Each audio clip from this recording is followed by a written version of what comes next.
do të flasim tani për një tjetër temë. Do të flasim për të drejtën e autorit, cilat janë të drejtat e krijuesit dhe apo zbatohet ligji i të drejtave të autorit në Shqipëri. Shumë emra të rëndësishëm të filmit edhe të muzikës kanë ngritur pretendime se nuk po respektohet ligji dhe gjithsecili po bën atë që do. Do të kemi të ftuar në studio sot Evjen Dako, ekspert i të drejtave të autorit, i cili ka patur edhe komunikime e ankesa nga vetë krijuesit. Përshëndetje, mirë se vjen në Living Day. Përshëndetje, faleminderit ju për ftesën. Çmoj shumë që jeni në këtë studio dhe të përpiqemi të hedhim sadopak dritë për të drejtën e autorit. Cilat janë të drejtat e autorit që kanë krijuesit në Shqipëri dhe çfarë pretendojnë vetë ata? Për radhë parë, faleminderit për kohën televizive, për një çështje siç e përmendët edhe ju, që është një çështje shumë e rëndësishme sot, jo vetëm për këtë autor, por edhe për integrimin e Shqipërisë në Bashkimin Evropian, është kusht që duhet plotësohet se s'bën. E thënë thjesht për publikun, sepse ndoshta të flasësh me ne i ka i koha. E drejta e autorit është krijuesi. Në momentin që e krijon një vepër, ka vetëm ai të drejtën se si do ta përdor këtë vepër. Se kujt do ja jap për transmetim, se kujt do ja jap për të shkruajtur një libër, pra vetëm ai vendos. Dhe kjo është korniza ligjore që i garanton atij këtë të drejtë. Kuptohet. Çfarë ndodh? Pra, në realitet, kjo është ajo që do duhej të ishte. Në realitet unë them që ndoshta sot shohim që ka një zbatueshmëri pothuajse në nivele shumë të ulta. Por kjo po flasim fillimisht në prizmin me të drejtën që është drejt për drejt autorit krijues. Kjo lidhet me faktin që edhe vetë autorët nuk kanë ndërgjegjësimin e dur. Pra, ndërgjegjësimin e dur në kuptimin se çfarë kërkojnë, kur duhet ta kërkojnë. Pra këto janë dy elementë shumë të rëndësishëm, ose edhe se si funksionon. Se për shembull disa të drejta funksionojnë nëpërmjet menaxhimit kolektiv. Pra që janë agjensitë e licencuar për drejtën e autorit. Disa drejta janë ato drejta që janë të lidhura ngushtësisht dhe drejt për drejt vetëm me krijuesin e tyre. Pra është vetëm ai që mund të autorizojë të drejtë, siç janë drejtat e online-it apo dhe të drejtat të tjera. Çfarë ndodh në Shqipëri?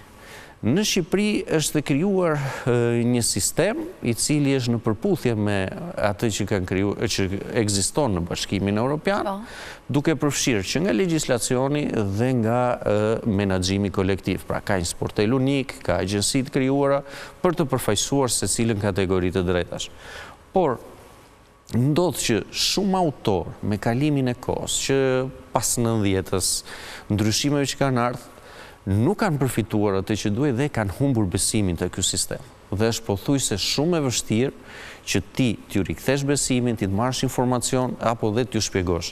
Ne kemi nisur për shembull një fushat sensibilizuese dhe madje shumë na ka ndihmuar Akademia e Arteve, të them drejtën, që jam për të falendëruar, na ka hapur derën dhe ne bëjmë një trajnim shpjegim.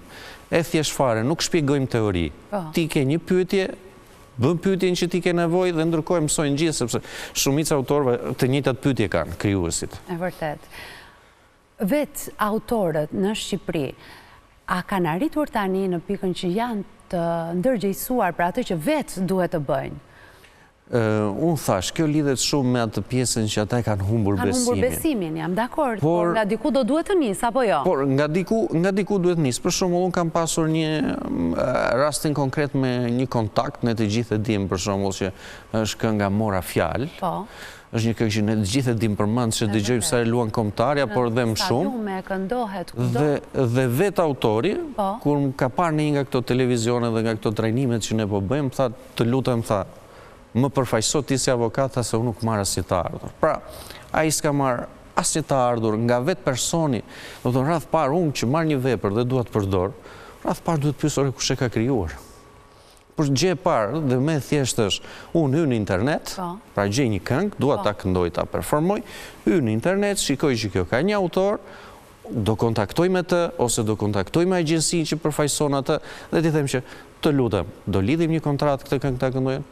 Por këtu ndodh që secili e merr, dhe rastisht për këngën që sapo përmenda, Naim Gjosha, ka njerëz që janë në konflikt kush ta këndoj dhe kush mos e këndoj, ndërkohë askush nuk shqetësohet, domethënë që prisë është autori të cilit ne duhet ja marrim lejen. Pra kjo këngë po qarkullon qarkullim të lirë dhe askush nuk shpërblet. Aje, ka të regjistruar këtë këngë? Pra me qënë se më morët një shembull konkret. Është një veçanti për drejtën e autorit, sepse ndryshon nga ajo që ne mësuar me pronësinë industriale që duhet të regjistrojmë diku. Drejtën e autorit nuk ka nevojë ta regjistrosh. Të drejtën e autorit mjafton ta publikosh. Pra, ideja kur materializohet dhe publikohet është momenti që vepra fillon dhe mbrohet. Pra, nuk ekziston burokraci. Në rastin kur unë, për shembull, po përmendim këngën që po flasim. Me që se solle në vëmendje dhe është me thjesht, kur kemi një... Mora fjalë, unë dalë dhe themi jam autori, si që shtën nga persona tjerë, dikush vjen dhe më provon të kundërtë në gjykatë. E kuptoj. Pra gjykata është finalja që vendos se kujt është kjo vepër.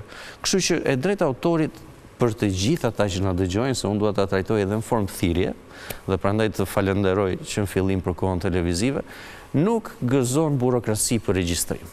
Pra kushdo i thotë që prita regjistrosh, prita bëj kështu që të mbrohet, jo. Mjafton të publikohet. Se publikove faqen tënde të Facebookut për të parë. Se në një kanal Daily Motion, YouTube, Amazon, ku do ishte publikosh, ai është momenti i publikimit parë veprës tënde. Ose dhe i regjistrimit në mbajtësin fizik që është hard disku kur e punon kompjuter. Po, për këngë, me qënë se sollëm në vëmendje këtë industri të muzikës, një këngë e krijuar nga një artist i caktuar, këngë shumë e njohur dhe më pas, kjo këngë performohet nga këngëtar të tjerë në klabe, për shembull. Edhe në këtë rast? Në rastin konkret, komunikimi publik që bëhet nëpërmjet klabeve, pra përcjellja publik, kur performohet nga interpretues të ndryshëm, është detyrë e klabit të paguajë sportelin unik të drejtës autorit.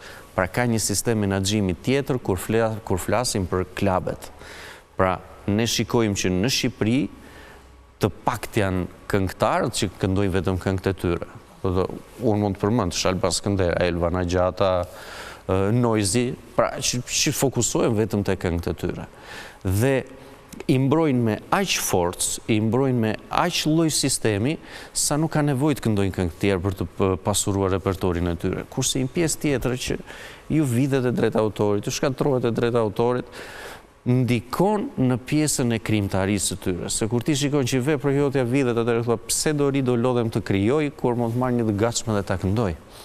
Pra impakti që jep mosbatimi dhe respektimi i drejtës autorit, kjo jo vetëm për muzikën, sepse jep edhe për filmin dhe industrinë e filmit pothuajse e shkatron fare. Për shembull në kinematografi unë dua të them që nëse ne flasim për të gjithë regjisorët e mëdhenj që ka pas Shqipëria dhe kanë krijuar, kontribuar, nëse ti flet me ta, ata asnjëri nga ata nuk do që të krijojë më, sepse ata shikojnë që veprat e tyre keq përdoren dhe ata nuk fitojnë asnjë të ardhur. Pra ka një këtu nuk është keq menaxhim, është keq përdorim. Çfarë do të thotë keq përdorim? Do të thotë që unë e marr veprën tënde dhe trajtoj sikur ta kem timen, e shpërndaj dhe ja shes kujt dua në formë transmetimi, ritransmetimi në satelit, jashtë territorit të Shqipërisë. Pra, kjo është ajo që e bën individi, këtë nuk e bën media. Pra, thjesht individ të caktuar bëjnë sikur nuk e njohin dhe sikur nuk ekziston e drejta autorit. Por në vetveten thelb ne e dim që këtu kemi disa libra. Këto libra unë nuk mund t'i marrë dhe të bëj çfarë dua me to. Ti shes, ti rishes, ti fotokopjoj, ti riprodhoj. Pse? Sepse unë vetvete e di që e ka një autor. Në fund çfarë është e drejta autorit? Është pronësi mendore. Pra siç kemi pronësi fizike, të luajshme, të paluajshme, makinën dhe shtëpinë, ashtu kemi dhe pronësinë intelektuale, që është një krijim mendor i materializuar në pronë fizike. Ta autor, regjisor, një pjesë e regjisorëve të mëdhenj shqiptar të cilët ende vijojnë edhe jetojnë, se një pjesë e madhe e tyre për fat keq ka ndruar jetë dhe pa e gëzuar të drejtën e autorit, sipas asaj që thoni ju, e drejtë e cila trashëgohet deri 70 vjet pas deri në 70 vite pasi autori ka ndruar jetë. Dhe kjo është e vlefshme edhe për interpretuesin dhe për autorët krijues të muzikës, jo vetëm për regjisorët e filmit. Pra autorët 70 vjet pas vdekjes, interpretuesit e parë gjithmonë e kanë 70 vjet pas vdekjes. Pra trashëgohen të ardhurat. Për cilat të ardhura po flasim, se ju thoni që nuk i gëzojnë. Pra çfarë procedure duhet të ndjekin ata që janë dhe të tjerët që kanë pasardhësit e tyre? E para si në çdo vend të botës, edhe në Shqipëri, ti radh parë duhet të ndërgjegjësohesh qoftë në zyrë ligjore, qoftë në Ministrinë e Turizmit, Kulturës dhe Sport, ti themi shkurt MTKS. Atje ka një sektor, Drejtoria e Drejtës së Autorit, ata janë të detyruar dhe në thonjza, jo në formën brutale të fjalës, ata paguhen për të dhënë informacion falas, pra i pagu shteti. Pra në radhë parë ti i drejtohesh atij institucioni. Në radhë dytë të janë krijuar agjencitë e menaxhimit kolektiv.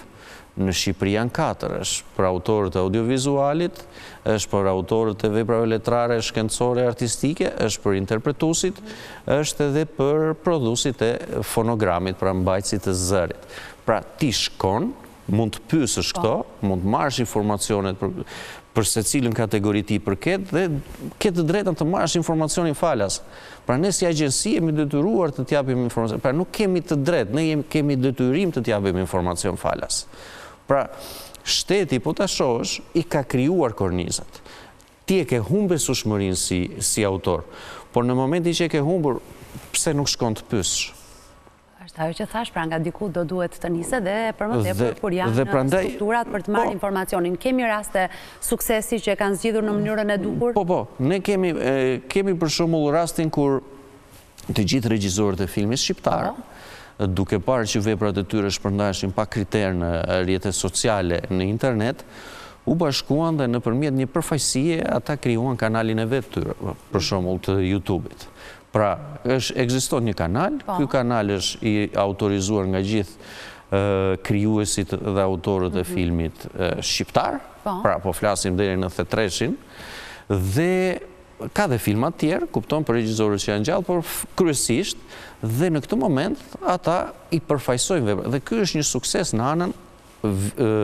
anën online, pra në pjesën e internetit. Në pjesën të themi të drejtave të zbatimit, Shqipëria ishte drejt suksesit, por rastësisht një vendim i çuditshëm, mund të thëj çuditbërës, i një këshilli kombëtar për drejtën e autorit, rrëzoi gjithë sistemin që në Shqipëri funksiononte që prej 92-shit.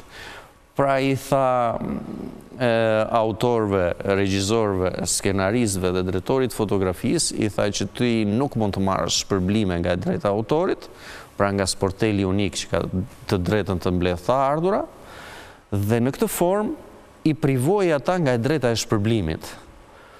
Por problemi që solli nuk ishte vetëm ky, sepse dhe vetë sportelit unik, ku ti si televizion ose ti si përdoruesi audiovizualit shkon për të përmbushur detyrimin, pra për të paguar drejtën e autorit, sporteli unik nuk mund ta mbledh dot këtë pjesë të drejtës së autorit. Pra dhe ty si televizion të shkaktoj një problem që ti mbetesh duke përdor veprën, ti nuk e paguan dot, sepse po e pagove të suada, ajo pagesë ty nuk të njife se nuk shkonte regjizori. Dhe ti mund të bëhesh dashur pa dashur pjesë e një padije gjyqësore nga vetë regjisorët e filmit. Dhe kjo s'do të thotë vetëm autorët shqiptar, do të thotë edhe për autorët e huaj. Është e njëjta gjë. Është duke u rishqyrtuar apo? Ministria ka qenë, pra MTKS-ja, Ministria e Turizmit dhe Kulturës dhe Sporteve, ka qenë e angazhuar në zgjidhjen e kësaj situate.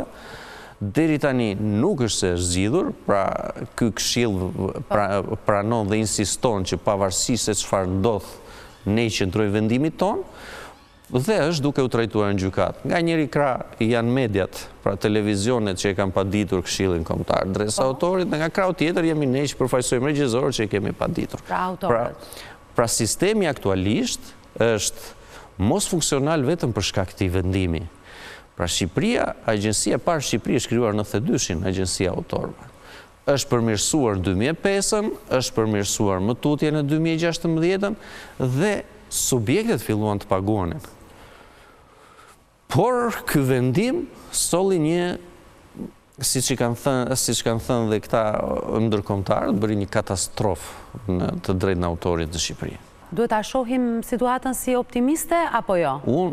Unë e shoh shumë optimiste, sepse aktualisht ka nisur dhe procedura për miratimin e ndryshimeve ligjore për drejtën e autorit, por që do sjell përmirësime, do shmang gjithë këtë që është krijuar nga Këshilli Kombëtar i Drejtës së Autorit, por gjithmonë unë të them të drejtën besoj më shumë te përdoruesit, të cilët do ndërgjegjësohen për të paguar drejtën e autorit dhe Do ndërgjegjësohen përdoruesit. do ndërgjegjësohen përdoruesit sepse është e vetmja gjë që të krijojë artit shqiptar.